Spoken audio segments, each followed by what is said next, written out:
কালের কসম, নিশ্চয় মানুষ ক্ষতির মধ্যে নিমজ্জিত।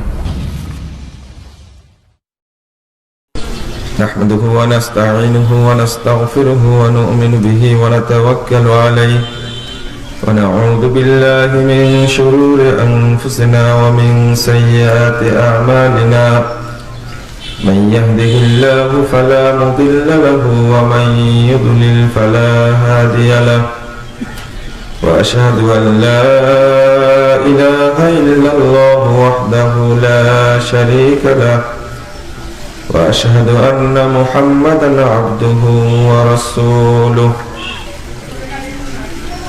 أما بعد فإن خير الحديث كتاب الله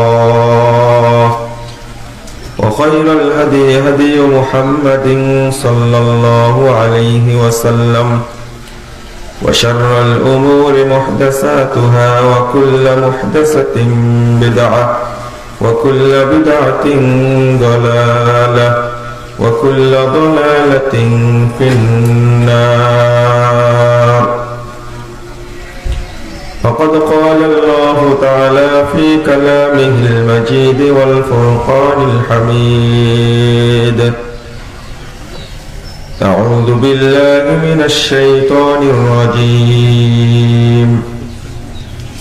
يؤتي الحكمة من يشاء ومن يؤت الحكمة فقد أوتي خيرا كثيرا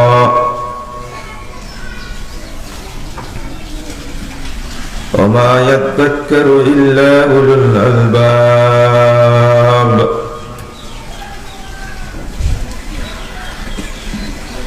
عن معاوية رضي الله عنه قال: قال رسول الله صلى الله عليه وسلم: من يرد الله به خيرا يفقه في الدين. رواه البخاري.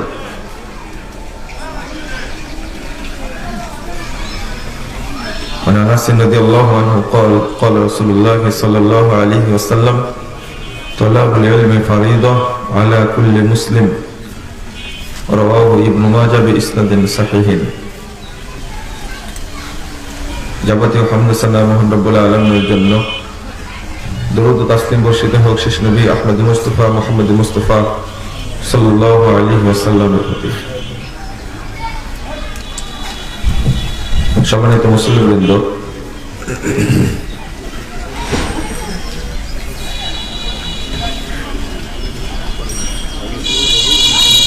দ্বীনি ইলম কেন শিক্ষা করবেন,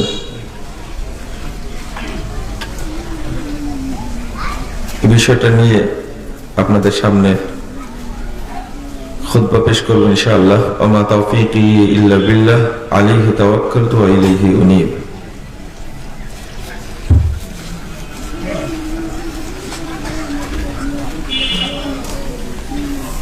দ্বীনের জ্ঞান অর্জন করা আল্লাহ রাব্বুল আলামিন যে আমাদের উপরে ফরজ করেছেন, এই অনুভূতি, এই বুঝটা আমাদের মধ্যে নেই। যদিও আল্লাহ রাব্বুল আলামিন প্রথম যে বাক্যটি নাজিল করেছেন মুহাম্মদ সাল্লাল্লাহু আলাইহি ওয়াসাল্লামের উপরে পৃথিবীবাসীর জন্য, সেটা ছিল ইকরা বিসমি রাব্বিকাল্লাযী খালাক। ইকরা মানে কি? পড়ো।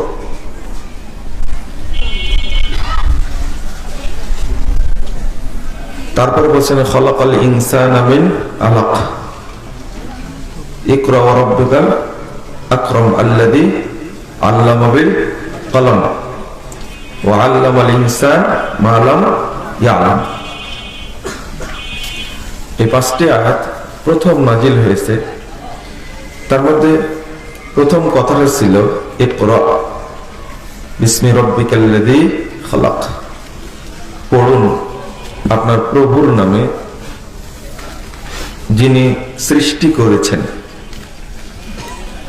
তা আল্লাহকে চেনার জন্য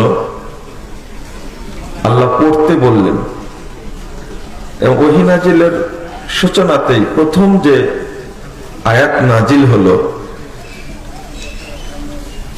সেটার প্রতি আমাদের ভ্রুক্ষেপ নেই, গুরুত্ব নেই, আগ্রহ নেই, বরং আছে অবহেলা, তুচ্ছ তাচ্ছিল্য, এগুলো বেশি আছে। আল্লাহ রাব্বুল আলামিন শিক্ষার উদ্দেশ্য সম্পর্কে প্রথম বলতে চেয়েছেন রবকে জানা, রব সম্পর্কে জানা।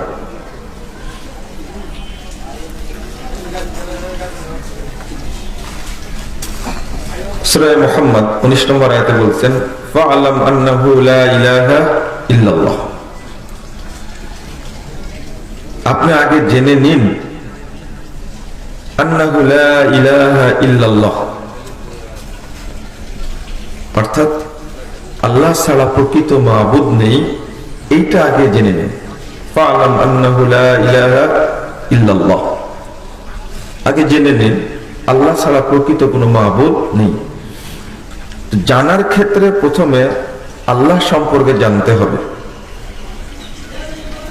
ইমাম বুখারী রাহিমাহুল্লাহ এই আয়াতটা নিয়ে আসছেন কিতাবুল ইলম, ইলম অধ্যায়ের 10 নম্বর অনুচ্ছেদে। অনুচ্ছেদটা রচনা করেছেন বাবুল ইলম ক্বাবলাল কওলি ওয়াল আমাল। ইলমটা অর্জন করতে হবে কথা বলা, কাজ করার পূর্বেই। অনেকের বয়স 60 বছর, 70 বছর, 50 বছর, 40 বছর হয়ে গেছে, ইবাদত করে ইলম ছাড়াই। ইলম ছাড়াই ইবাদত করছে, যার কারণে ওই ইবাদত তার উপরে কোনো প্রভাব ফেলে না। সালাতে দাঁড়িয়ে আল্লাহুম্মা বাঈদ বাইনি ওয়া বাইনা খাতায়ায়া কামা বাআদতা বাইনাল মাশরিকি ওয়াল মাগরিব পড়ি, তোতা পাখির মতো পড়ে যাই, কিন্তু এর অর্থ বুঝি না।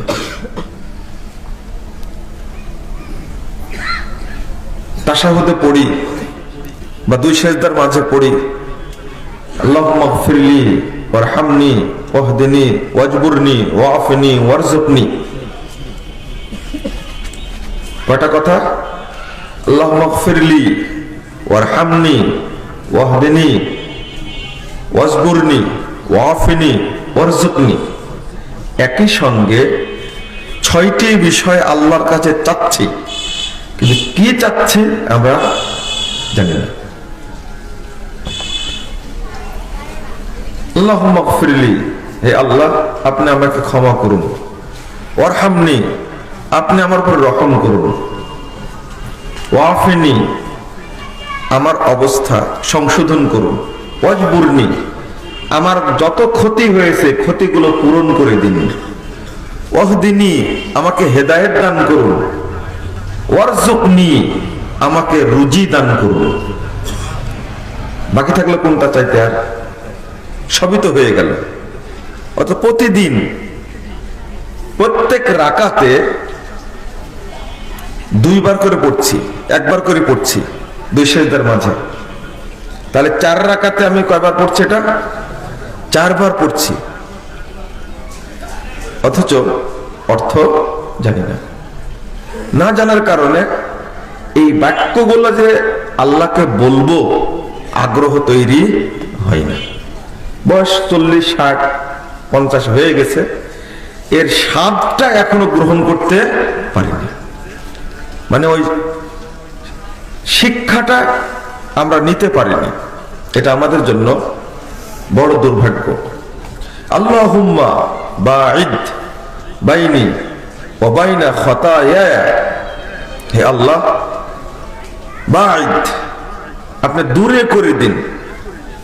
বাইনি ওয়া বাইনা খাতায়া, আমার মাঝে এবং আমার যত পাপ আছে সমস্ত পাপের মাঝে এত দূরত্ব সৃষ্টি করুন, বাইনাল মাশরিকি ওয়াল মাগরিব, যেমন পূর্ব থেকে পশ্চিম দূরে, ঠিক আমার থেকে আমার পাপকে অত দূরে করে দিন।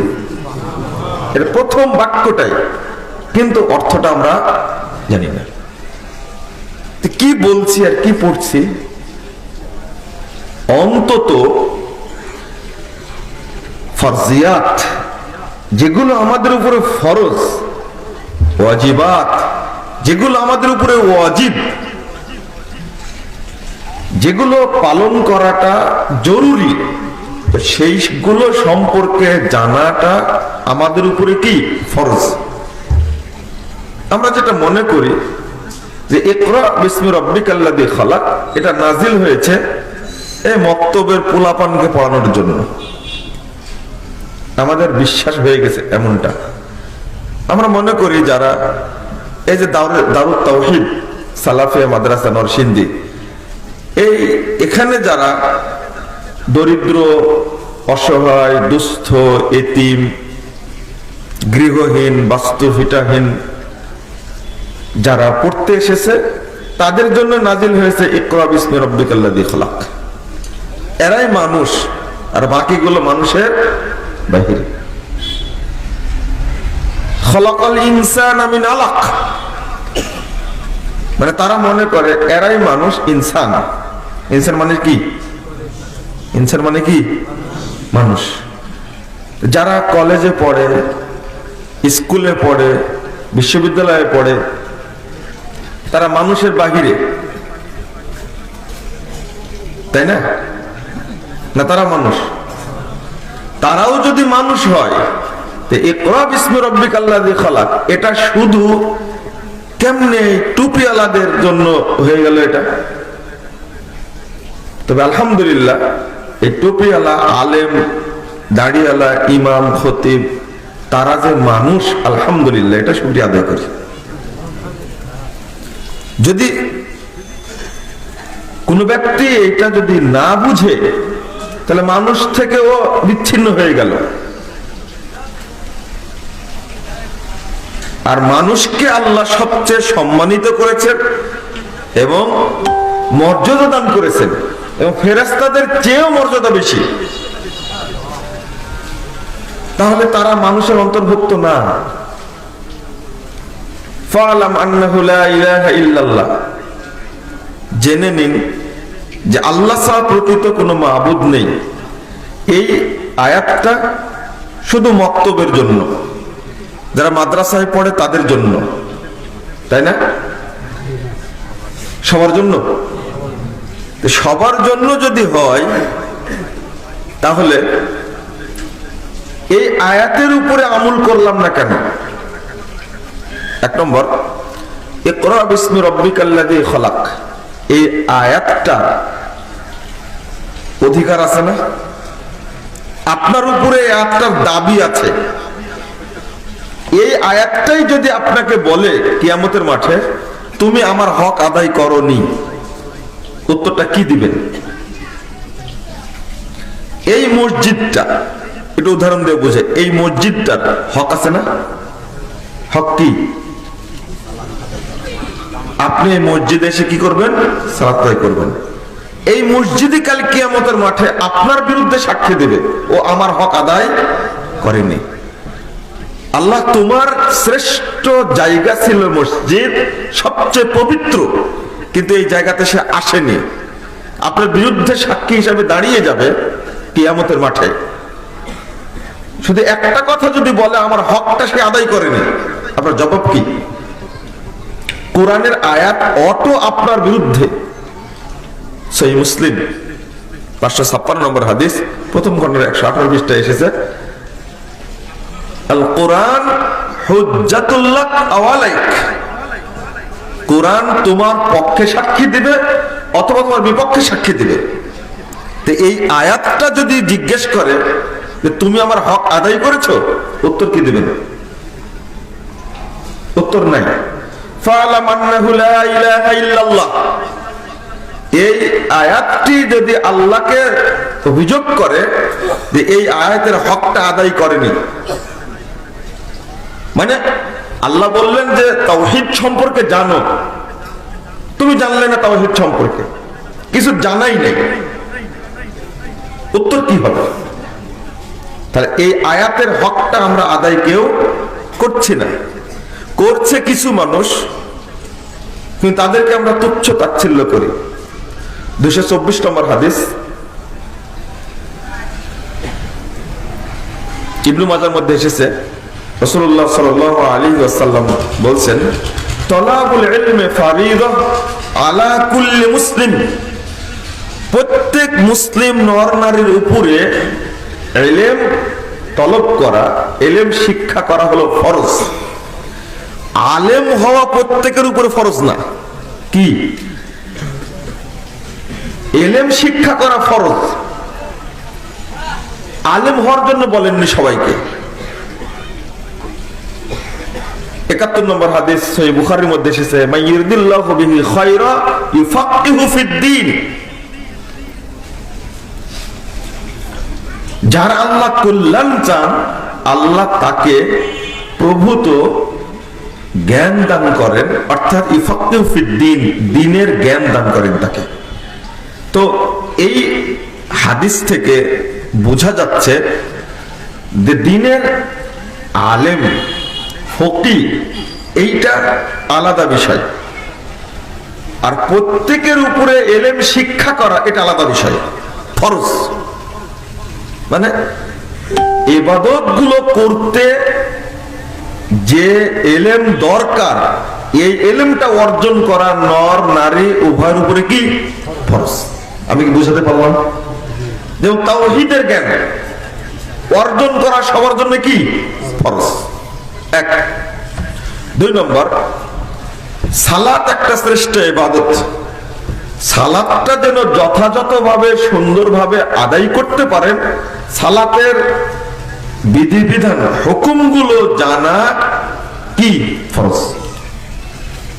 ওযু করবেন, ওযু সম্পর্কে বিধিবিধান জানা আমার উপরে কি ফরজ।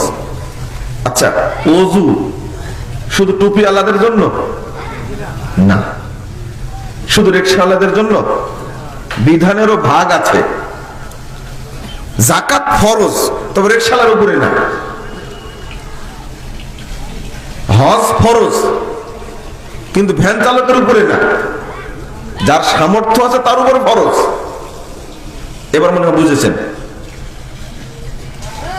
কিন্তু যিনি হজ করতে যাবেন তার উপরে হজ্জের আহকাম সম্পর্কে জানা হলো ফরজ।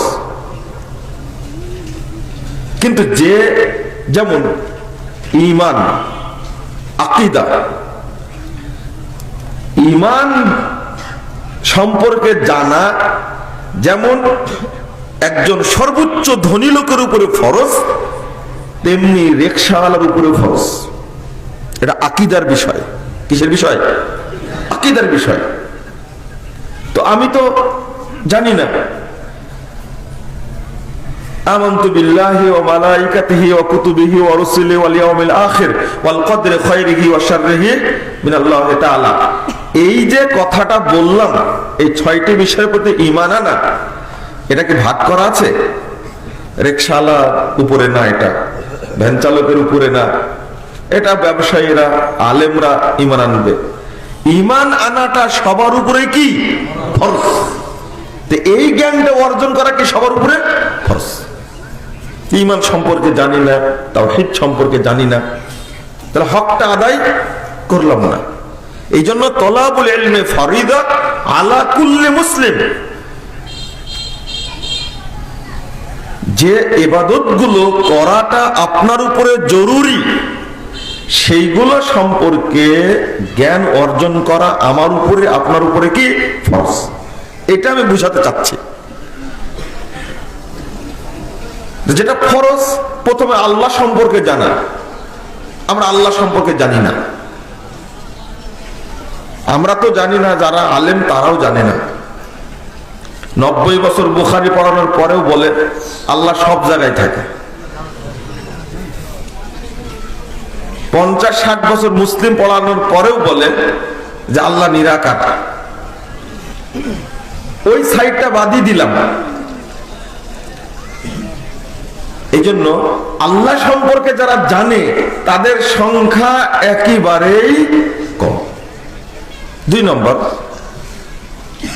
যে বিধানগুলো আমল করা ফরজ ওয়াজিব সেইগুলো সম্পর্কে সবার জানার কথা যেখানে, সেখানেও আমরা জিরো। বললাম যে আমি বললাম কথাটা, আল্লাহুম্মা জাআলনি মিনাত তাওয়াবিন ওয়া জাআলনি মিনাল মুতাত্তাহিরিন। কিসের দোয়া এটা? ওযুর পরের দোয়া, তাই না? যদি বলে যে অর্থ বলেন তো, আমরা কেউ জানি না। আল্লাহুম্মা জাআলনি মিনাত তাওয়াবিন, আল্লাহ যাদের তুমি তওবা কবুল করেছো, তুমি আমাকে তাদের অন্তর্ভুক্ত করে নাও। যারা তওবা কবুল করেছেন, যাদের তওবা আল্লাহ কবুল করেছেন, আমি দোয়া করেছি তাদের মধ্যে অন্তর্ভুক্ত করে নাও। অথচ এই দোয়াটাই আমি জানি না, অর্থ জানি না, কিন্তু মুখস্থ সবার আছে মনে হয়, মাশাআল্লাহ, তাই না? সবার মুখস্থ আছে, অন্তত এটা মুখস্থ আছে। ওয়াজআলনি মিনাল মুতাত্তাহিরিন, যারা তোমার কাছে পবিত্র বলে গৃহীত হয়েছে আল্লাহ তাদের মধ্যে আমাকে অন্তর্ভুক্ত করে নাও। দোয়াটার অর্থ কত সুন্দর, কিন্তু আমি জানি না। জ্ঞান না থাকা হলো মানুষের জন্য সবচেয়ে বড় মুসিবত। ইলম না থাকা সবচেয়ে বড় মুসিবত। আর যদি আলেম হতে চান, আপনার ছেলেকে যদি আলেম করতে চান, আপনি তো পারেননি হতে, সুযোগ হয়নি, তাহলে আপনাকে আপনার সব কিছু দিয়ে বিনিয়োগ করতে হবে ইলমের জন্য।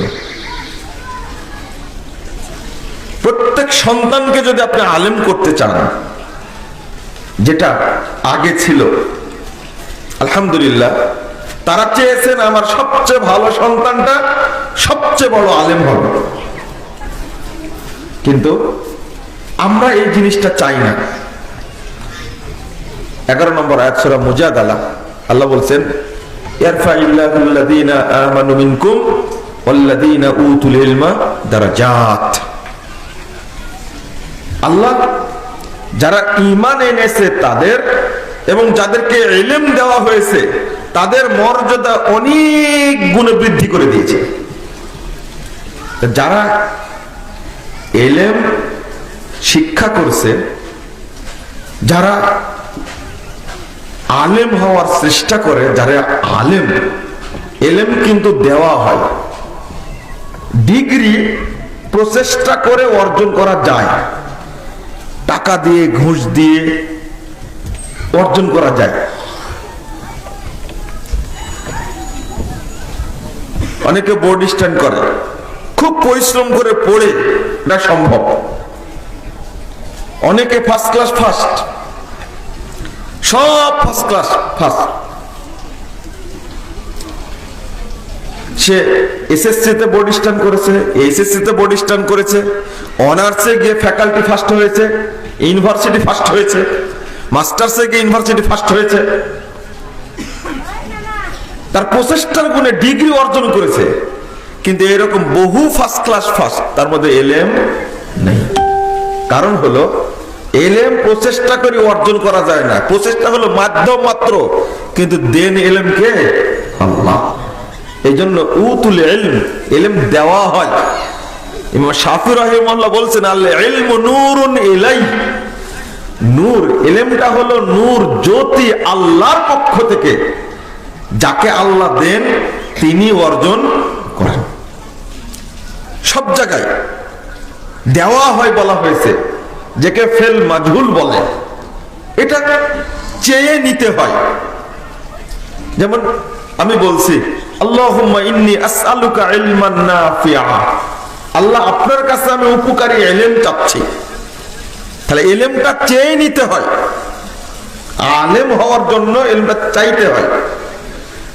269 নম্বর আয়াত সূরা বাকারা আল্লাহ বলছেন, ইউতিল হিকমা মাইয়াশা, আল্লাহ যাকে ইচ্ছা তাকে দ্বীনের বুঝ জ্ঞান দান করেন। ওয়া মাইয়ুতাল হিকমা, আবার বলছেন যাকে দেওয়া হয়, ফাকাদ উতিয়া খায়রান কাসীরা, তাকে প্রভূত কল্যাণ দান করা হয়। মানে যাকে এলেম দেওয়া হয় আল্লাহর পক্ষ থেকে, যিনি এলেম পান, আল্লাহ তাকে যাবতীয় কল্যাণ দান করেন।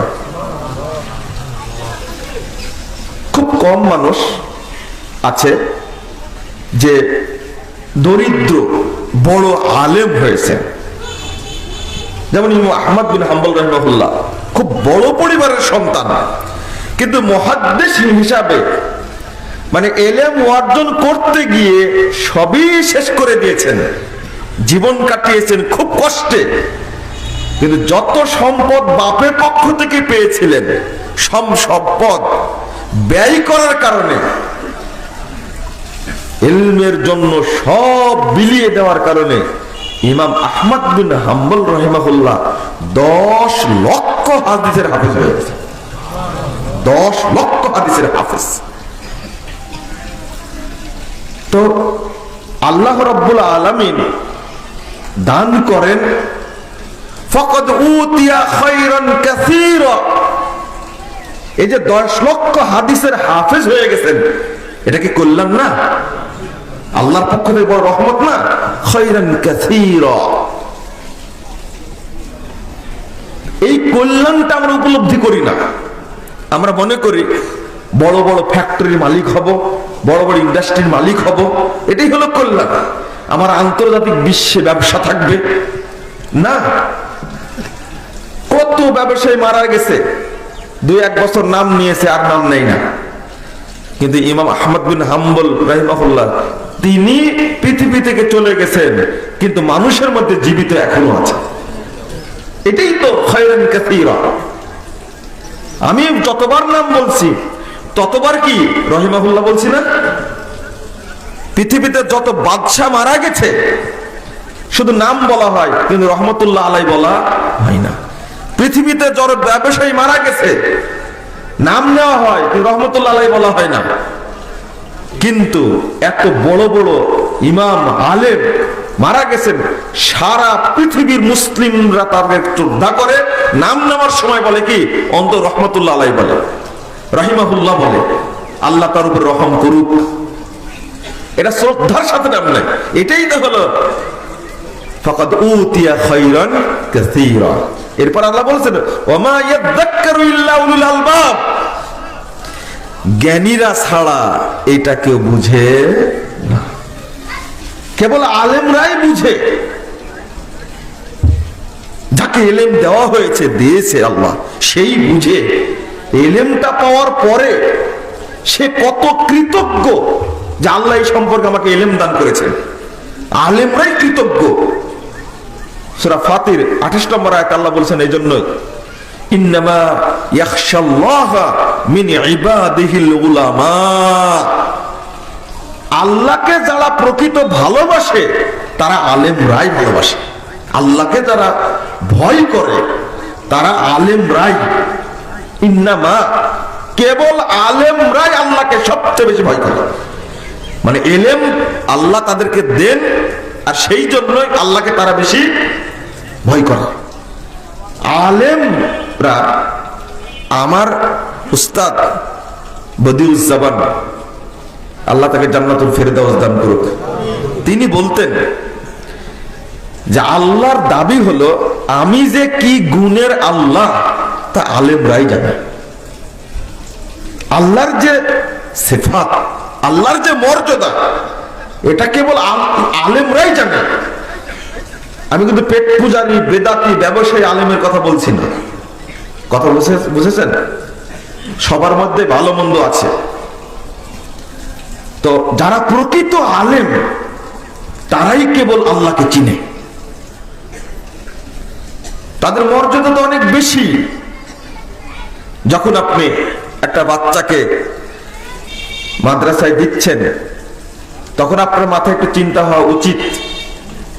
2699 নম্বর হাদিস সহিহ মুসলিমের মধ্যে এসেছে, রাসূলুল্লাহ সাল্লাল্লাহু আলাইহি ওয়াসাল্লাম বলেন, মান সালাকা তরিকান ইয়ালতামিসু ফীহি ইলমা সাহালাল্লাহু লাহু বিহি তরিকান ইলাল জান্নাহ।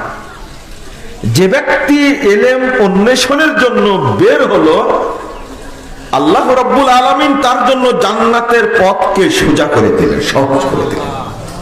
মানে যে ব্যক্তি ইলম অন্বেষণের জন্য বের হলো, আল্লাহ তার জন্য কি জান্নাতের পথকে সহজ করে দিল, ও জান্নাতের পথে চলতে থাকলো।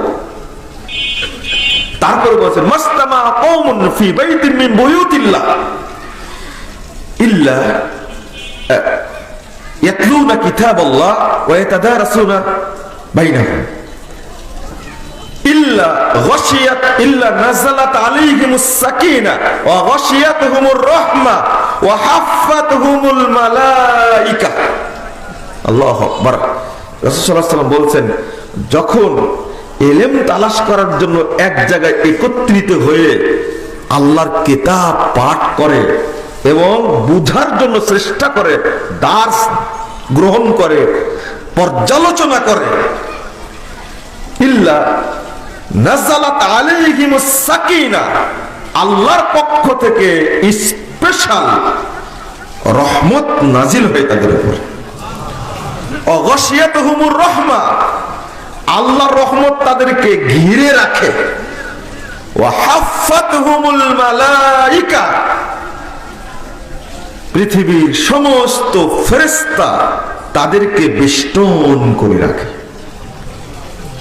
শুধু ইলম তালাশ করার জন্য বের হয়েছে, কোথাও গিয়ে ইলম অর্জন করবে, এই জন্য সে বসেছে, পর্যালোচনা করছে, দার্সে বসেছে, তাদের উপরে স্পেশাল সাকিনা নাজিল হয়, রহমত তাদেরকে ঢেকে রাখে, আর ফেরেশতারা তাদেরকে বেষ্টন করে রাখে।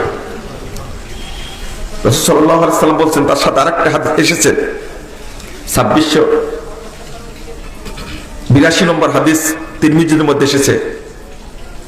আল্লাহ রাসূল বলছেন, ইন্নাল মালাইকাতা লা তাদউ আজনিহাতাহা, সমস্ত ফেরেশতা ওই যে বেরিয়ে গেছে রাস্তায়, সমস্ত ফেরেশতা তাদের জন্য তাদের রহমতের পর বিছিয়ে রাখেন। মানে আপনার বাচ্চারা যখন মাদ্রাসায় যায়, ফেরেশতারা তাকে এত সম্মান করেন, রিদাল লিতালিবিল ইলম। রাসূল সাল্লাল্লাহু আলাইহি ওয়াসাল্লাম বলেন, ইলম তালাশকারী, ইলম অন্বেষণকারী শিখতে যাচ্ছে, এই ব্যক্তির মর্যাদার কারণে ফেরেশতারা তাদের পায়ের নিচে পর বিছিয়ে দেয়। আপনারা দেখতে পান না, কিন্ডারগার্টেনে ভর্তি করে, কলেজে ভর্তি করে কোনো বাপ মা কোনোদিন দাবি করতে পারবে না যে আমার ছেলেটা পড়তে যাচ্ছে, ওই ছেলেটার পায়ের নিচে ফেরেশতা, রহমতের ফেরেশতার পর আছে, এটা কোনোদিন দাবি করতে পারবে না, আর দাবি কেউ করবেও না, অত সহজ না। তারপরে এবার আলেম সম্পর্কে বলছেন, ওয়া ইন্নাল মালাইকা লা ইস্তাগফিরু মান ফিস সামাওয়াতি ওয়াল আরদ ওয়াল হুত ফি জুহরিহা। রাসূল সাল্লাল্লাহু আলাইহি ওয়াসাল্লাম বলছেন, আসমান জমিনের মধ্যে যা কিছু আছে সবকিছুই আলেমের জন্য ক্ষমা প্রার্থনা করতে থাকে, এমনকি পানির মাছও দোয়া করতে থাকে, ক্ষমা চাইতে থাকে আল্লাহর কাছে। একটা হলো যে ইলম তালাশ করছে, সে জান্নাতের পথে আছে। এক আলেম যিনি হয়ে গেছেন, তিনি একটু বিপদে আছেন।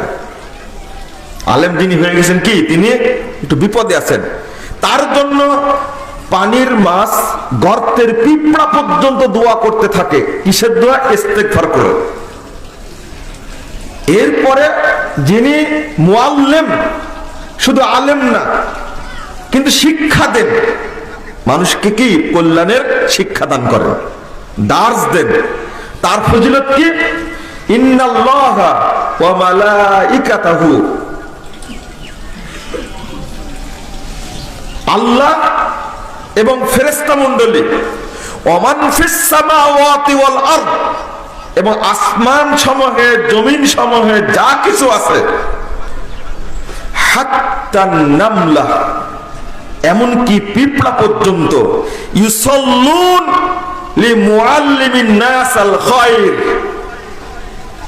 যারা শিক্ষা দান করে, ইলম শিক্ষা দেয়, তাদের জন্য আল্লাহ ফেরেশতা মণ্ডলী আসমান জমিনের সবকিছু, পানির মাছ, গর্তের পিঁপড়া পর্যন্ত তাদের জন্য বরকতে দোয়া করে। আল্লাহ বরকত নাজিল করেন, ফেরেশতারা তাদের জন্য দোয়া করেন। ইসল্লুন, দোয়াটা করেন কি? তাহলে বোঝা গেল একটা জিনিস, যিনি শিক্ষা দিচ্ছেন আর যিনি শিক্ষা করছেন দুইজনের মর্যাদা বেশি। মাঝখানে থেকে গেল আলেম, তার জন্য ক্ষমা প্রার্থনা করেন। আপনারা পরিষ্কার একটা হাদিস জানেন, খায়রুকুম মান তাআল্লামাল কুরআন, তারপরে কি ওয়া আল্লামাহু, যে কুরআন শিক্ষা করে আর যে শিক্ষা দেয় মানুষের মধ্যে তারাই কি শ্রেষ্ঠ, তোমাদের মধ্যে তারাই শ্রেষ্ঠ। প্রসিদ্ধ হাদিস। তো খায়রুকুম মান তাআল্লামাল কুরআন, আপনি বুঝবেন একটা জিনিস, মানুষের মধ্যে সবচেয়ে শ্রেষ্ঠ মানুষ তারাই যারা ইলম শিক্ষা করে এবং ইলম শিক্ষা দেয়, তারাই হলো কি শ্রেষ্ঠ। শ্রেষ্ঠ মানুষ তারাই। খায়রুকুম মান তাআল্লামাল কুরআন ওয়া আল্লামা। রাসূলুল্লাহ সাল্লাল্লাহু আলাইহি ওয়াসাল্লাম বলেন, ওয়া ইন্না ফাযলাল আলিম আলাল আবিদ, একজন ইবাদত গুজার ব্যক্তি আর আলেমের মধ্যে পার্থক্য হলো কাফাজলি লাইলাতিল ফাকাফাজলিল কমারে লাইলাতুল বদর আলা সাইরিল কাওয়াকিব, আসমানে যত তারকা আছে তার উপরে যেমন চন্দ্রের মর্যাদা, ঠিক সাধারণ যত মানুষ আছে তাদের উপরে একজন আলেমের মর্যাদা অনুরূপ। তাহলে কোথায় একজন আলেম আর কোথায় একজন আবেদ, ইবাদত গুজার? এক না। রাসূল সাল্লাল্লাহু আলাইহি ওয়াসাল্লাম আরো বলছেন যে একজন ব্যক্তি যখন ইলম তালাশ করে, মানে আলেম আর আবেদের মধ্যে, ওয়া ইন্না ফাযলাল আলিম আলাল আবেদ কাফাজলি আলা আদনাকুম, তোমাদের সবচেয়ে নিম্ন শ্রেণীর মানুষ যে, তার মাঝে আর আমার মাঝে যেমন পার্থক্য, ঠিক সাধারণ মানুষের মধ্যে আর আলেমের মধ্যে পার্থক্য এতটুকু। আল উলামা ওয়ারাসাতুল আম্বিয়া, রাসূল সাল্লাল্লাহু আলাইহি ওয়াসাল্লাম বলেছেন, আলেমরাই কেবল নবীদের ওয়ারিস। আলেমরাই কেবল নবীদের ওয়ারিস। তো আপনি কেন শিখবেন না বা শিক্ষা দিবেন না, এই প্রশ্নটা আপনার কাছে করতে চাই। কেন শিখবেন না? শিখবেন আপনি বিজ্ঞান, আপনি সায়েন্সে পড়বেন, কমার্সে পড়বেন, তারপরে টেকনোলজি পড়বেন, এই দিকে আপনার চিন্তা ভাবনা। দুনিয়াবি জ্ঞানে অভিজ্ঞ, কিন্তু আল্লাহর জ্ঞানে জিরো। এক একজন ব্যক্তি আছে বিভিন্ন বিষয়ে এত অভিজ্ঞ, কিন্তু দিনের ব্যাপারে একেবারে কি জিরো, কোনো এলেমই নেই, কিছু জানেই না। ও যেন কবরস্থানে আছে, জিজ্ঞেস করলে বলবে হা লা আদরি, আমি এই বিষয়ে জানি না। না, আপনি জানলেন না কেন? জানাটা তো আপনার উপর ফরজ ছিল। 2 নম্বর, সবচেয়ে ভালো ছেলেটাকে আপনি ইঞ্জিনিয়ার বানাচ্ছেন, সবচেয়ে ভালো ছেলেটাকে আপনি ডাক্তার বানাচ্ছেন, সবচেয়ে ভালো ছেলেটাকে আপনি কমার্সে পড়াচ্ছেন যে বড় একজন কি হবে, ব্যবসায়ী হবে। সবচেয়ে ভালো ছেলেটাকে আপনি আইনে পড়াচ্ছেন, ইংরেজিতে পড়াচ্ছেন, তার পিছনে আপনি লক্ষ লক্ষ টাকা খরচ করছেন। ইংলিশ মিডিয়াম একটা স্কুলে ভর্তির জন্য আপনার সন্তানটাকে বছরে প্রথমে ভর্তির জন্য দিচ্ছেন 10 লাখ টাকা, প্রতি মাসে দিচ্ছেন 2 লাখ টাকা করে। আর আপনার ঘরেরই সন্তান, তারই ভাই, নিজেরই সন্তান, তারই ভাই, এই যখন মাদ্রাসায় ভর্তি করতে আসে তখন দরখাস্ত লেখে শিক্ষক প্রিন্সিপাল বরাবর তার বেতন ফি বোর্ডিং ফি মওকুফ করার আবেদন হয় না? এরকম করছে তো। ডাক্তারি পড়ছে, তার পিছনে সব খরচ করছে, যখন মাদ্রাসায় ভর্তি করে, ভর্তি যেটা করেছে ওটা তো অ্যাবনর্মাল। ওটা কি অ্যাবনর্মাল, বোধের হাড্ডি। ওই 2-4 দিন পড়বে, পড়ার পরে টুপি মাথায় দিয়ে ওই ভিক্ষা করে বেড়াবে। বদনাম তারাই করছে মাদ্রাসা শিক্ষা। আপনি কি আল্লাহকে জবাব দিতে পারবেন? আপনি কি বলতে পারবেন যে আমি আমার একটা সন্তানকে সবচেয়ে ভালো সন্তান যেটা সেটাকে সাদকা করে দিয়েছি? রাসূল সাল্লাল্লাহু আলাইহি ওয়াসাল্লাম মসজিদে নববীতে গিয়ে খেজুর ঝুলানো আছে, এগুলো দেখছে, দেখে বলছে এটা কে দিয়ে গেছে, এটা কে দিয়ে গেছে? নরমাল খেজুর সুফফাবাসীর জন্য দিয়ে গেছেন, আসহাবে সুফফা দিয়ে গেছেন, খেজুরগুলো নরমাল। রাসূল সাল্লাল্লাহু আলাইহি ওয়াসাল্লাম বলছেন এই যে নরমাল খেজুর যা দিয়েছে খাওয়ার জন্য, এটা আল্লাহর কাছে সে নরমালি পাবে। যদি সাদাকা করতে হয় তাহলে উত্তমটা যেন করো। আল্লাহকে দান করলে কোনটা দিতে হবে? উত্তমটা দিতে হবে। আপনি আপনার ছেলেকে মাদ্রাসায় পড়ালেন, বলছেন আমার ছেলে মাদ্রাসায় পড়ে, কিন্তু যাকে দিলেন ওর বেনো নাই, বুদ্ধিও নাই, বদের হাড্ডি, ওটাকে দিয়েছেন। কিন্তু ভালো দেখতে সুন্দর ওইটাকে দিয়েছেন কি ইঞ্জিনিয়ারিং বিশ্ববিদ্যালয়ে পড়ানোর জন্য, ডাক্তারি পড়ানোর জন্য, ঢাকা বিশ্ববিদ্যালয়ে পড়বে তার জন্য দিয়েছেন। আপনি তো উত্তমটা দেননি, ওই যেমন দিয়েছে ওই রকমই পেয়েছেন। দুই দিক থেকে আপনি ফাঁকির মধ্যে পড়ে গেছেন। এই যে ভিক্ষা করে বেড়ায় টুপি মাথায় দিয়ে, এ কোনোদিন আপনার খোঁজ রাখবে না, ও তো ভিক্ষা নিয়ে ব্যস্ত। আর এক শ্রেণীর ডাক্তার আর ইঞ্জিনিয়ার, ও তো সেনাবাহিনীর বড় অফিসার, বুড়া হয়ে গেছেন, ও আপনার খোঁজই রাখবে না। ওই বেটার বউ আপনাকে দেখলেই বলবে বুড়াটা কেন আসছে, আর আপনি কিছু করতে পারবেন না। এই যে কয়েকদিন আগের ঘটনা, এত বড়, আল্লাহ আমাকে মাফ করুক, বক্তব্যটা উনি শুনে ফেলবেন, কিন্তু এরপরে বলছি, বড় চাকরিধারী গ্রামের মানুষ বাপ চলে আসছে ঢাকায়। ঢাকায় চলে এসে, রাজশাহী থেকে ঢাকায় এসেছে, আসার পরে অফিসে চলে গেছে, কিন্তু তার পায়ের জুতাটা হলো অক্ষয়। অক্ষয় বুঝেন? এটা কি কি বলেন আপনারা এটাকে? প্লাস্টিকের, যেটা ক্ষয় নাই। ও 10 বছর পড়লে কিছু হবে না, ওই প্লাস্টিকের জুতা।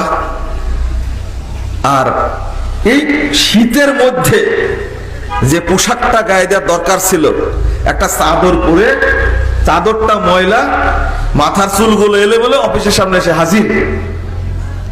এটা দেখে বেটা সাথে সাথে বের হয়ে বাপকে নিয়ে একটা হোটেলে গেছে। হোটেলে যাওয়ার পরে এবার বাপের জন্য কি কি দরকার এইগুলো কিনতে গেছে। বাপ বেটাকে ফোন দিয়ে পাচ্ছে না, বলছে আসছি আসছি, দেরি হয়ে গেছে। মানে তার ইচ্ছা খুব সুন্দর একটা স্যান্ডেল কিনবে, জুতা কিনবে, জামা কিনবে, ভালো একটা ব্যাগ কিনবে, এই নিয়ে বেটার বউয়ের কাছে নিয়ে যাবে, বাসায় নিয়ে যাবে। একে তো অফিসে এসে ইজ্জতটা নষ্ট করেছে, বাড়িতে গিয়ে যে ইজ্জত যেন নষ্ট না হয়, বাজার করতে গেছে। বাপ সুন্দর করে তুমি বাজারই করো। হোটেল থেকে একাকে বেরিয়ে সোজা আবার রাজশাহী চলে গেছে। মানে এত বড় একজন মানে সরকারি কর্মকর্তা, কোন পর্যায়ে বললাম না, তার বাপ তার বেটাকে দেখতে এসে এইভাবে ঘুরে চলে গেছে। তোমার বাপের তুমি আগে যত্ন নিতে পারোনি। বাপ শখ করে আসছে, কি নিয়ে আসছে? বেটার বাড়িতে আসবে, কি নিয়ে আসবে বলেন? কি নিয়ে আসছে? মা ভক্তি করে ছেলের জন্য বাড়িতে তৈরি করা সিম, চিনেন সিম?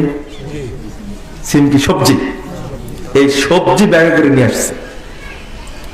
আর নিয়ে আসছে লাউ, কি লাউ নিয়ে আসছে, কদু নিয়ে আসছে। গ্রাম থেকে নিজের বাড়ির নিয়ে আসছে, এইগুলো বেটা কি করেছে, ফেলে দিয়েছে। এইগুলো বাড়িতে নিয়ে গেলে আমার ইজ্জত থাকবে না। এটা বাজার করে আমার লোকেরা, আমি যদি টেনে নিয়ে যাই, বাপ যে নিয়ে আসছে এটা কি শুধু সিম, এটা কি শুধু লাউ, এর মধ্যে যে বাপ মায়ের দোয়া নিহিত আছে সে ওটা জানে না, ফেলে দিয়েছে। এইটা হলো অবস্থা। আপনি এই শিক্ষা দিয়ে কি করলেন? হ্যাঁ, শিক্ষা দিয়েছেন, গুণও পাবেন আপনি। ফজর সালাতে উঠার জন্য তাদেরকে কোনোদিন ডাকেননি, আপনি কোনোদিন ডাকেননি, কিন্তু প্রাইভেট পড়ানোর জন্য রাত 4টায় ডেকে তুলেছেন, পড়। তারপরে টিচারের কাছে পাঠিয়েছেন, গাড়ি দিয়ে পাঠিয়েছেন, কোনোদিন ওযু করেনিও। আমাকে মাফ করবেন, যে শিক্ষাটা প্রথম দেওয়ার দরকার ছিল আমি তো দেইনি। হ্যাঁ, এটাও বলে রাখছি যে সব আলেমই পিতামাতার খেদমত করে, এটাও ভুল, এটাও ঠিক না। কোন কোন এমন আলেম আছে পিতামাতার দিকে লক্ষ্যই রাখে না। 2, অসুস্থ পিতামাতা যদি হয়, আর যদি এইরকম ডাক্তার ইঞ্জিনিয়ার এরকম যদি হয়, বড় পদের কোনো মানুষ হয়, ও কতবার বলে যে মরে না কেন, কতদিন কাঁধে করে ঘুরবো। এর মধ্যে আবার ভালো মানুষ কিছু আছে, মনে হয় যে কেউ আসমান থেকে নেমে আসা ফেরেশতার মতো পিতা মাতাকে এত যত্ন করে, এত আদর করে। পাশাপাশি আরেক শ্রেণীর মানুষ, যেহেতু বাপ এলেম শিক্ষা দেয়নি, ইঞ্জিনিয়ার ডাক্তার বড় পদের অধিকারী করেছে, এখন তারা এলেম শিখতে গিয়ে আলহামদুলিল্লাহ এত এলেম শিখেছে, আল্লাহ তাকে এত এলেম দিয়েছেন, একজন ডাক্তার হয়ে দাওয়াতি কাজ করছে, একজন ইঞ্জিনিয়ার হয়ে দাওয়াতি কাজ করছে, একজন সচিব হয়ে দাওয়াতি কাজ করছে, একজন পুলিশের বড় অফিসার হয়ে দাওয়াতি কাজ করছে, একজন সেনাবাহিনীর অফিসার। আল্লাহু আকবার, এত বড় পদের। আমি আশ্চর্য হয়ে গেছি যে তাওহীদ সম্পর্কে এত পড়াশোনা করেছে, আমাকে অভিভূত করেছে এই বাংলাদেশেরই। কিছু মানুষ আছে ভালো, যারা আফসোস করে দিন শিখছে এবং দাওয়াতি কাজ করছে, আলহামদুলিল্লাহ, আমি তাদেরকে বলছি না। কিন্তু অধিকাংশ মানুষই টুপিওয়ালা আর দাঁড়িওয়ালা ইমাম খতিব দেখলে তাদের গায়ে শয়তান একবার দাউ দাউ করে আগুন জ্বালিয়ে দেয়। এয়ারপোর্টে যান, সবচেয়ে বড় চোর যে দেশের সম্পদ চুরি করে, ডাকাতি করে, এই দেশের সম্পদ চুরি করে কানাডায় বাড়ি করেছে, আমেরিকায় বাড়ি করেছে, লন্ডনে বাড়ি করেছে, সিঙ্গাপুরে বাড়ি করেছে, মালয়েশিয়ায় বাড়ি করেছে, সবচেয়ে বড় দুর্নীতিবাজ, ওকে সম্মান দিয়ে এয়ারপোর্ট থেকে খুব সুন্দর করে বের করে দিবে। আর আপনি যদি একটা টুপিওয়ালা হন, কিছু সামার মার্কা জঘন্য নিকৃষ্ট পশুর মতো অফিসার আছে, টুপি দেখলে, দাড়ি দেখলে, পাঞ্জাবি দেখলে ওর 14 গোষ্ঠী ব্যাগপত্র হাতড়াবে, তারপরে ব্যাগগুলো খুলবে, এমন একটা পরিস্থিতি সৃষ্টি করবে। ইন্টারন্যাশনাল ফ্লাইটে আপনি যাচ্ছেন, সবাইকে ছেড়ে দিল, কিন্তু আপনার মুখে দাঁড়িয়ে আছে, টুপি আছে, কিন্তু আপনাকে যে হেনস্থা করা শুরু করলো, আটকে রাখলো, দেখলো আগে আপনার নামে কোনো অভিযোগ আছে না, এই সেই করতে করতে করতে করতে ফ্লাইট ছাড়ার টাইম হয়ে গেছে। এরা অফিসার, এরা মুসলিম,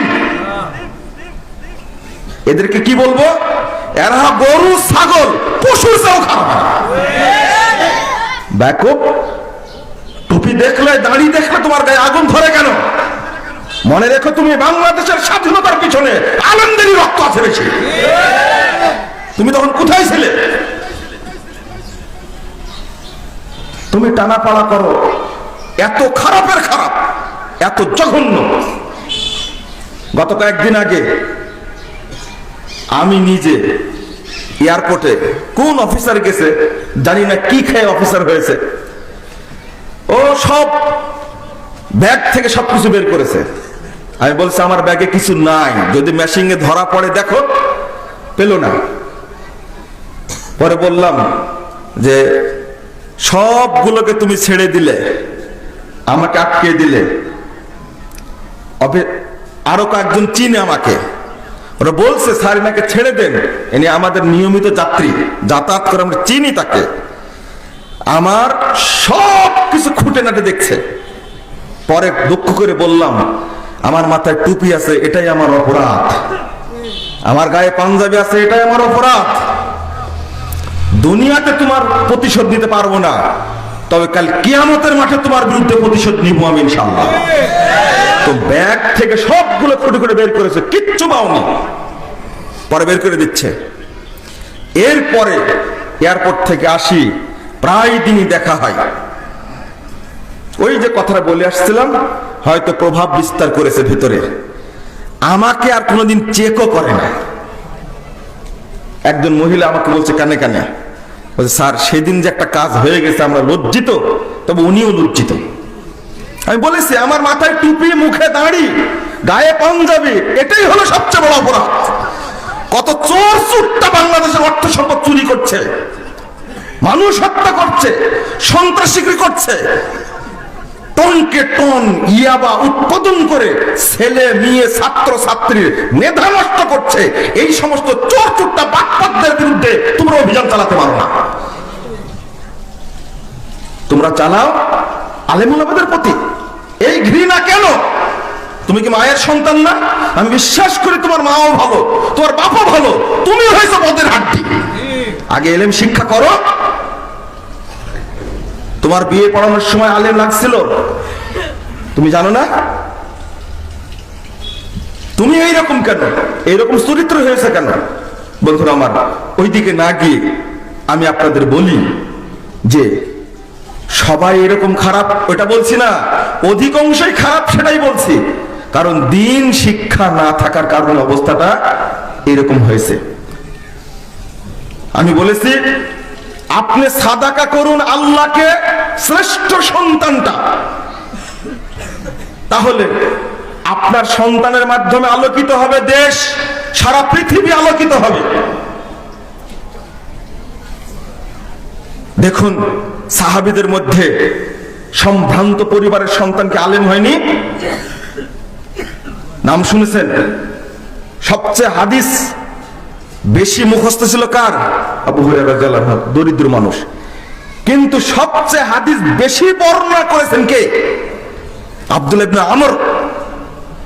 রাসূল সাল্লাল্লাহু আলাইহি সাল্লাম যে যাদের কয়েকজনের সাথে পরামর্শ করতেন গোপনে, সর্বোচ্চ পরিষদ আল্লাহ রাসূলের ছিল, তার সদস্য ছিলেন যিনি আমর ইবনুল আস, আব্দুল্লাহ ইবনে আমর, আব্দুল্লাহ ইবনে আমর ইবনে আস রাদিয়াল্লাহু আনহু। এত জ্ঞানী মানুষ ছিলেন। 3646 নম্বর হাদিস মুস্তাদরাকে হাকিমের মধ্যে এসেছে। তিনি হাদিস লিখে রাখতেন।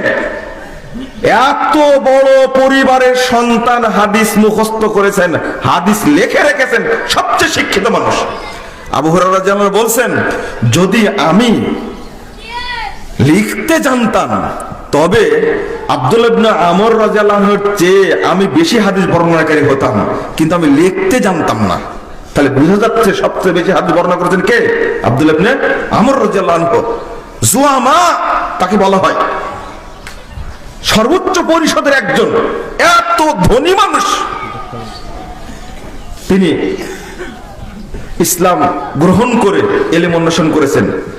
আপনি দেখুন, ইমাম বুখারী রাহিমাহুল্লাহর কথা শুনুন, ইমাম মালিক রাহিমাহুল্লাহর কথা শুনুন, ইমাম আহমদ বিন হাম্বল রাহিমাহুল্লাহর কথা শুনুন। ইমাম আহমদ বিন হাম্বল রাহিমাহুল্লাহর মা ইমাম আহমদ রাহিমাহুল্লাহ, তিনি 70 বছর বয়সে হাদিস দার্স দিতেন, তখনও মায়ের কথা বলছেন। বাপ আগেই মারা গেছে, পেটে থাকতেই বাপ মারা গেছে। 10 লক্ষ হাদিসের হাফেজ এমনি হয়েছে, মা যত সম্পদ ছিল সবই ছেলের পিছনে ব্যয় করেছে, সব ব্যয় করেছে। আল্লাহু আকবার। তিনি বলছেন, ফজরের টাইমে মা আমাকে জাগিয়ে দিতেন, গরম পানি করে ওযু করে দিতেন, মসজিদে নিয়ে যেতেন, দুপুর পর্যন্ত মসজিদে বসে থাকতেন, আর আমি পড়তাম। 10 বছর বয়সে কোরআনের হাফেজ হয়ে গেছে। আহমদ বিন হাম্বল রাহিমাহুল্লাহ এত পরিশ্রম করেছেন। তারই ছাত্র ইমাম বুখারী, যখন 1 বছর বয়স বাপ মারা গেছেন, ইমাম বুখারী রাহিমাহুল্লাহর বাপ ইসমাইল, তিনি জগৎ বিখ্যাত একজন ধনী মানুষ ছিলেন, কিন্তু এত সম্পদ আলা মানুষ, তার মা ইমাম বুখারীর মা সম্পদগুলো সব বিলিয়ে দিয়েছেন ইমাম বুখারীর উপরে। 3 বছর বয়সে চলে গেছেন মক্কায়। আফগানিস্তান থেকে মক্কায় 3 বছর বয়সে এই বাচ্চাকে কোলে নিয়ে চলে গেছেন জিয়ারত করার জন্য মক্কায়। যে ছেলেটা কাবা ঘর জিয়ারত করুক, তাকে আলেম বানাবে। 7 বছর বয়স হওয়ার আগে 6 বছর বয়স অন্ধ হয়ে গেছেন। মা কাঁদতে কাঁদতে কাঁদতে মায়ের কথা আল্লাহ শুনলেন, দোয়া কবুল করলেন। একবারে যাই নামাজ ভিজে যেত কাঁদতে কাঁদতে। হঠাৎ একদিন ইব্রাহিম আলাইহিস সালামকে স্বপ্ন দেখছেন। ইব্রাহিম আলাইহিস সালাম বলছেন, তোমার কাঁদার কারণে তোমার দোয়া আল্লাহ কবুল করেছেন, তোমার সন্তানের দৃষ্টি আল্লাহ ফিরিয়ে দিয়েছেন। ফজরের সালাতের টাইমে গিয়ে ছেলে মোহাম্মদকে ডাকছেন, মোহাম্মদ বিন ইসমাইল আল বুখারী মোহাম্মদকে ডাকছেন। ছেলে ঘুম থেকে জেগেই চোখ খুলে মাকে দেখতে গিয়ে মাকে জড়িয়ে ধরেছেন। ইমাম বুখারী রাহিমাহুল্লাহ 7 বছর বয়সে কোরআনের হাফেজ হয়ে গেছে। 16 বছর বয়সে বের করে দিলেন বাড়ি থেকে, হাদিস সংগ্রহের জন্য বেরিয়ে যাও। এক সফরে 14,500 কিলোমিটার ভ্রমণ করেছেন। 14,500। মুহাদ্দিসগণ বলছেন এত পরিশ্রম কারো কাছে ভিক্ষা চাননি, যত অর্থ সবই বিলিয়ে দিয়েছেন। এমনি কি হয়েছেন আমিরুল মুমিনিন ফিল হাদিস।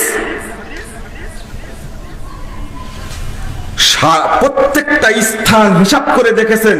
ইমাম বুখারী রাহিমাহুল্লাহ তিনি ইলমের জন্য ভ্রমণ করতে করতে প্রায় 56,000 কিলোমিটার রাস্তা ভ্রমণ করেছেন। হিসাব করে দেখেছেন, এক সফরে 14,500 কিলোমিটার রাস্তা ভ্রমণ করেছেন, সব নিজস্ব অর্থে। এই জন্য আল্লাহ তাকে এত বড় কি করেছেন, আলেম তৈরি করেছেন, মুহাদ্দিস তৈরি করেছেন। 7 লক্ষ হাদিসের হাফেজ ছিলেন ইমাম আবু দাউদ রাহিমাহুল্লাহ। আমি আর যাব না, মাদেরকে বলবো, যারা মা আপনাদেরকে বলবো, ভালো সন্তানটা মাদ্রাসায় দেন, আলেম বানান, সব সম্পদ তার প্রতি বিনিয়োগ করেন। ওইটাই সাদকা, ওইটার জন্যই আল্লাহ আপনাকে জান্নাত দান করবেন। একটা হাফেজ তৈরি করেন, একটা হাফেজ তৈরি করলে কাল কিয়ামতের মাঠে হাফেজের পিতামাতারই সবচেয়ে বড় ফজিলত। প্রথম পোশাক পরানো হবে কাকে? কাকে? ইব্রাহিম আলাইহিস সালামকে। কিন্তু সাধারণ মানুষদের মধ্যে কোরআনের হাফেজের বাপ মাকে আল্লাহ রাব্বুল আলামিন এত 2টা সুন্দর পোশাক পরাবেন, সারা পৃথিবী বিক্রি করলে ওই পোশাক কিনা যাবে না। এত সম্মান দিবেন, হাফেজ থাকবে, তাকেই বলা হবে তুমি জান্নাতে কোন জায়গায় থাকবে বাছাই করে নাও। বন্ধুরা আবার এইরকম মর্যাদা বহু মায়ের আছে। ইমাম ইবনে তাইমিয়া জগৎ বিখ্যাত মুজাদ্দিদ, এত বড় মুজাদ্দিদ পৃথিবীতে আর আসেনি, কিন্তু তার মা তাকে এমন ভাবে গঠন করেছেন। ইমাম ইবনে তাইমিয়া রাহিমাহুল্লাহ এত বড় পণ্ডিত মানুষ, আল্লাহু আকবার। তার বাপ তার পিছনে সব অর্থ ব্যয় করেছেন ইলম অনুসরণের জন্য, কিন্তু আমি কি ব্যয় করি না? মাদ্রাসায় গিয়ে দরখাস্ত লিখে মওকুফ করা হোক, ডাক্তার ইঞ্জিনিয়ার বানানোর জন্য সব খরচ করছেন, কিন্তু আল্লাহর জন্য 1 টাকা সাদাকা করেন না। লা হাওলা ওয়ালা কুওয়াতা ইল্লা বিল্লাহ। আল্লাহ যেন আমাদেরকে এই সমস্ত ছোট মন থেকে হেফাজত করেন। আল্লাহ যেন আমাদেরকে ইলম শিক্ষা করার জন্য তৌফিক দান করেন। ছেলেদের জন্য দ্বীনি ইলম আলেম বানানোর আল্লাহ যেন তৌফিক দান করেন। যদি না বানাতে পারি আমরা, তাহলে আল্লাহর কাছে আমরা জবাব দিতে পারবো না। আপনি মনে করছেন এটা ফকিরি বিদ্যা, আপনাকে কে বলেছে ফকিরি বিদ্যা? এটা মাত্র এই 60-70 বছরে এটাকে ফকিরি বিদ্যা করা হয়েছে। আব্দুল্লাহ আল কাফি, আল্লামা আব্দুল্লাহ কাফি আল কুরাইশি, তিনি ফকির ছিলেন। মাওলানা আকরাম খাঁ ফকির ছিলেন। মাওলানা ভাসানী ফকির ছিলেন। এটা একটা বড় সংস্কৃতি, অপসংস্কৃতির সবক। বাংলাদেশে যত নাটক সিনেমা তৈরি হয়, এগুলো দেখে হলো বড় পরিবারের সন্তান। আর নাটক সিনেমার মধ্যে সবচেয়ে খারাপ চরিত্র যে এই যারা সিনেমা তৈরি করে, নাটক তৈরি করে, কনসার্ট তৈরি করে, এই শয়তানগুলো সবচেয়ে খারাপ চরিত্রের ওই লোকটাকে বানায় টুপিওয়ালা দাঁড়িয়ালা। এটা দেখে বড় পরিবারের সন্তান তারা মাদ্রাসায় পড়তে চায় না। মাদ্রাসায় পড়লে চুরি করে বেড়ায়, ডাকাতি করে বেড়ায়, টুপি মাথায় সব অপকর্ম করে। এটার কারণে এটা হয়েছে। কিন্তু আগের বাপ মা, আজ থেকে 50-60 বছর আগে তাদের বাপ মা ভালো সন্তানটাকে মাদ্রাসায় দিয়েছেন। শাহ ইসমাইল শহীদ, ব্রিটিশ বিরোধী আন্দোলনের সিপাহসালার সাইদ আহমদ শহীদ, তিতুমির, হাজী শরীয়তুল্লাহ, যারা বাংলাদেশ এই ইংরেজদেরকে দেশ থেকে তাড়িয়েছে তারা হলো উলামায়ে কেরাম। আজকে আলেমরা কি মানে ছাগলের 3 নম্বর বাচ্চা হয়ে গেছে। কারণ কি? তোমরা ইংরেজি জানবা না, বিজ্ঞান পড়বা না, 3 নম্বর বাচ্চা তো হবেই। এই ইংরেজদের একটা কৌশল ছিল যেটা আলিয়া মাদ্রাসা তৈরি করা, যেন আলেমরা কোন প্রশাসনিক পর্যায়ে না যেতে পারে। ওরা যেন মসজিদের মধ্যে ধর্মকে রাখে, গির্জার মধ্যে রাখে, এটা ছিল তাদের টার্গেট। আর ওই টার্গেটে তারা কি হয়েছে? সফল হয়েছে। যত একটা আলিয়া মাদ্রাসার পর পর দীর্ঘ 26 জন যদি খ্রিস্টান হয়, প্রিন্সিপাল যদি হয় আলিয়া মাদ্রাসার, ওকে খ্রিস্টানি মিশনারি বাস্তবায়ন করবে না তো ইসলাম মিশন বাস্তবায়ন করবে? কখনোই না। ওইটা আপনাদের বুঝতে হবে জিনিসটা, যেটা ইংরেজের একটা কৌশল ছিল। আজকেও আলহামদুলিল্লাহ যারা পড়ছে মধ্যপ্রাচ্যে, বড় বড় সন্তান, বড় বড় পরিবারের, তারা বড় বড় আলেম। আলহামদুলিল্লাহ আলেম পরিবার দেখুন। আর বিয়েও দিবেন একটা মেয়েকে, আগে খুঁজেন ডাক্তার ছেলে, আগে খুঁজেন ইঞ্জিনিয়ার ছেলে। একজন ছেলে মদিনা বিশ্ববিদ্যালয় থেকে অনার্স, মাস্টার্স, পিএইচডি করে আসছে, ওর প্রতি আপনার ঘৃণা, ছি, আলেম মানুষ, ওকে বিয়ে দেওয়া যাবে না। কিন্তু এখন একটু ঝুঁকছে আস্তে আস্তে আলহামদুলিল্লাহ, আলেমদের প্রতি কিছু মানুষের কি হচ্ছে? ভক্তি হচ্ছে। আল্লাহ রাব্বুল আলামিন আমাদেরকে যেন যথাযথ দ্বীনি ইলমকে মূল্যায়ন করার তৌফিক দান করেন। আল্লাহ আমাদেরকে যেন বুঝার তৌফিক দান করেন। আমিন ইয়া রাব্বাল আলামিন।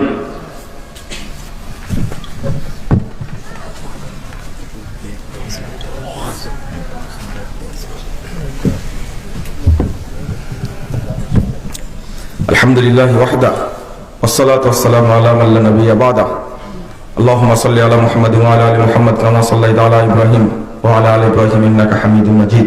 আল্লাহুম্মা বারিক আলা মুহাম্মাদ ওয়া আলা আলি মুহাম্মাদ কামা বারাকতা আলা ইব্রাহিম ওয়া আলা আলি ইব্রাহিম ইন্নাকা হামিদুম মাজিদ।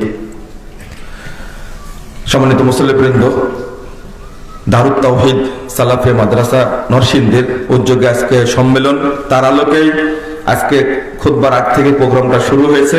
আমি আপনাদের সামনে আলহামদুলিল্লাহ খুতবা প্রদান করলাম। আপনারা দারুত তাওহীদ সালাফিয়া মাদ্রাসার জন্য দোয়া করবেন, আল্লাহ যেন এটাকে কবুল করে নেন। আমাদের আলহামদুলিল্লাহ বাদল ভাইয়ের যিনি প্রতিষ্ঠাতা, তার অন্তরটা আল্লাহ বড় করে দিয়েছেন আলহামদুলিল্লাহ।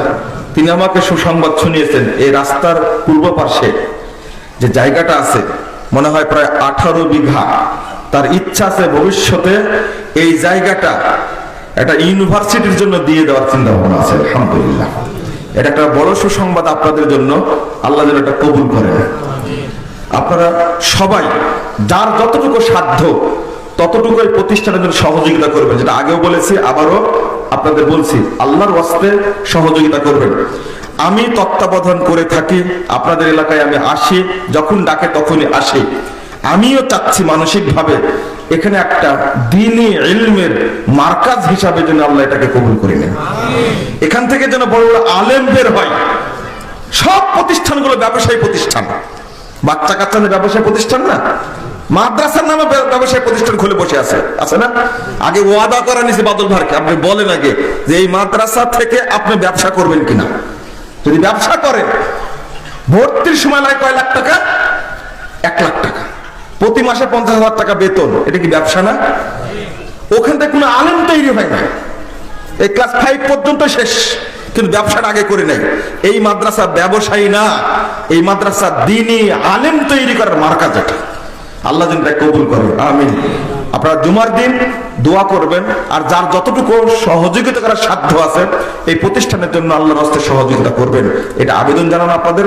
বাচ্চাদের হাতে ব্যাগ আছে, আপনারা সালাতের পরে হোক আগে হোক আপনারা দেওয়ার চেষ্টা করবেন, যেন আপনার অর্থ থেকে আল্লাহ বরকত দান করে, আর এখানে যেন বড় একটা ইলমের মার্কাজ তৈরি হয়। আল্লাহ তুমি কবুল করো, আল্লাহ আমিন। اللهم اغفر لنا وللمؤمنين والمؤمنات والمسلمين والمسلمات والأحياء والأموات. اللهم أعز الإسلام والمسلمين، اللهم أعز الإسلام والمسلمين وانصر عساكر الموحدين.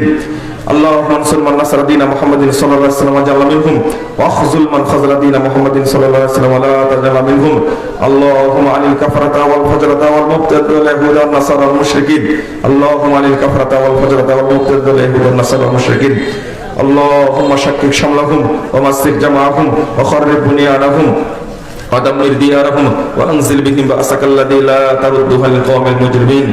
ربنا آتنا في الدنيا حسنة وفي الآخرة حسنة وقنا عذاب النار. ربنا فاغفر لنا ذنوبنا وكفر عنا سيئاتنا وتوفنا مع الأبرار. ربنا آتنا في الدنيا حسنة وفي الآخرة حسنة وقنا عذاب النار. ربنا تقبل منا إنك أنت السميع العليم وتب علينا إنك أنت التواب الرحيم. وصلى الله على النبي.